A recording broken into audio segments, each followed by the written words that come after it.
hari ni aku baru dapat satu package tadi, dan aku nak unbox. Kalau korang tengok tajuk ataupun korang dah tengok intro, korang mesti tahu apa benda aku nak unbox. Video capture card.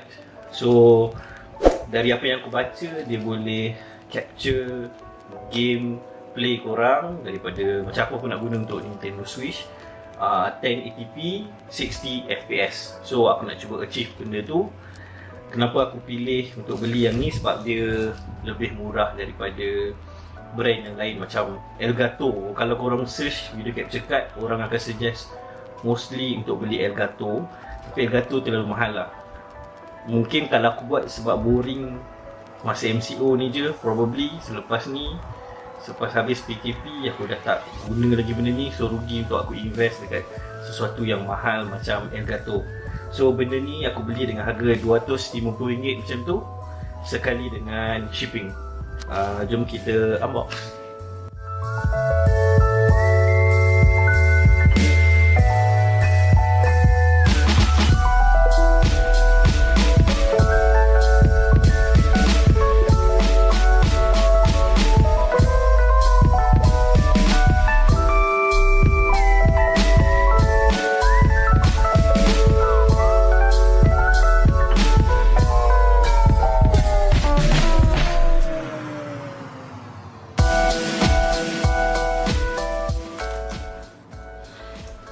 Hai, aku dah kembali. So, let's unbox.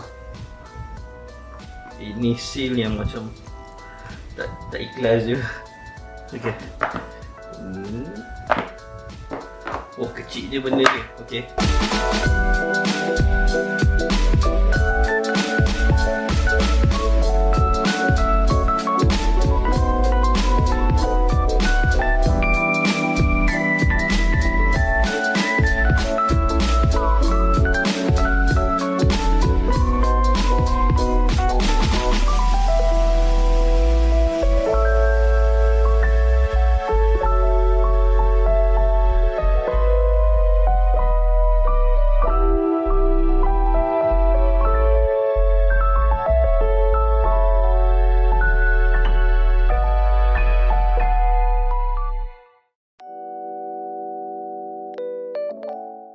Ini dia.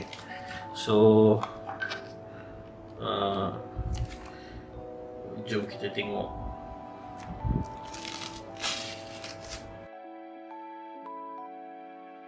So inilah rupa dia. Oh, shining betul.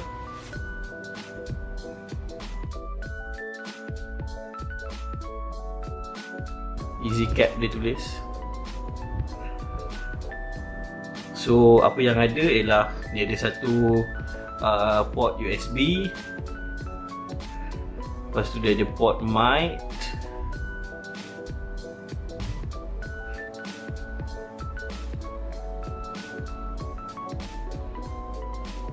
Lepas tu dia ada dua HDMI, satu out, satu in. So aku rasa in ialah dari game korang pergi ke sini, out ialah dari sini pergi ke monitor, and then USB ni untuk capture, untuk send kan ke PC. Aku rasa lah dia mic untuk mic lah. Jadi ini je lah. So aku akan try untuk set up dan cuba main dengan benda ni. Dan untuk sampai sini je lah video kali ni.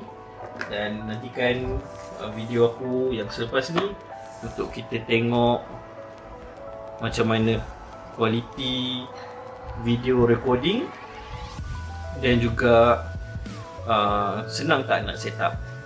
So sampai situ saja. Bye.